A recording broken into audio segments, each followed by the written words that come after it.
കട്ടപ്പന സഹകരണ ബാങ്കിന് മുമ്പിൽ നിക്ഷേപകൻ ആത്മഹത്യ ചെയ്തു. കട്ടപ്പന മുളങ്ങാശ്ശേരിയിൽ സാബുവാണ് ആത്മഹത്യ ചെയ്തത്. രാവിലെ 7:30 ബാങ്കിന്റെ പടികൾക്ക് സമീപം മരിച്ച നിലയിൽ കണ്ടെത്തുകയായിരുന്നു. ജോസൽ സെബാസ്റ്റ്യൻ വിവരങ്ങൾ നൽകാനുണ്ട്. ജോസൽ, എന്താണ് സംഭവിച്ചത്?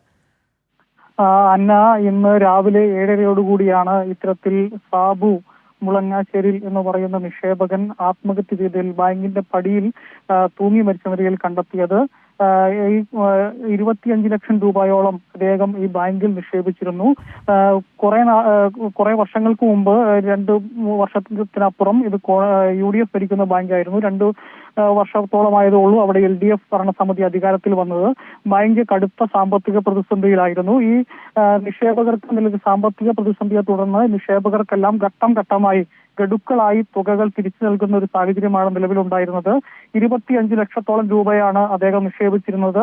പണം തിരിച്ചാവശ്യപ്പെട്ടിരുന്നു. എന്നാൽ ബാങ്ക് പ്രതിസന്ധിയിലായിരുന്നതിനാൽ മാസം തോറും ഒരു നിശ്ചിത തുക നൽകാമെന്നാണ് അറിയിച്ചിരുന്നത്. അതനുസരിച്ചുള്ള തുകയും ഈ ബാങ്ക് നൽകിയിരുന്നു. എന്നാൽ ഇദ്ദേഹത്തിന്റെ ഭാര്യ ആശുപത്രി ആയതിനെ തുടർന്ന് ഇന്നലെ അദ്ദേഹം ബാങ്കിലെത്തി കൂടുതൽ തുക ആവശ്യപ്പെട്ടിരുന്നു. എന്നാൽ ബാങ്കിൽ അത്രയും ഒരു വലിയ തുക കൊടുക്കാനുള്ള ഒരു സാമ്പത്തിക സ്ഥിതിയിലായിരുന്നില്ല. അതിനെ തുടർന്നാണ് ഈ ബാങ്ക് ഇദ്ദേഹത്തിന്റെ പണം കൊടുക്കുന്നത് നിഷേധിച്ച് ഏതായാലും അദ്ദേഹം ഇന്ന് ആത്മഹത്യ ചെയ്തിരിക്കുകയാണ്. വളരെ നിരാശാജനകവും വേദനാജനകവുമായ സംഭവമാണ് ഉണ്ടായിരിക്കുന്നത്. ഇന്ന് രാവിലെ 7:30 ഇത്തരത്തിൽ ഇദ്ദേഹം ഈ ബാങ്കിന്റെ പടിയിൽ തൂങ്ങി മരിച്ച നിലയിൽ കണ്ടെത്തിയത്. അന്ന, ജോസൽ സെബാസ്റ്റ്യൻ വിവരങ്ങൾ നൽകിയത്.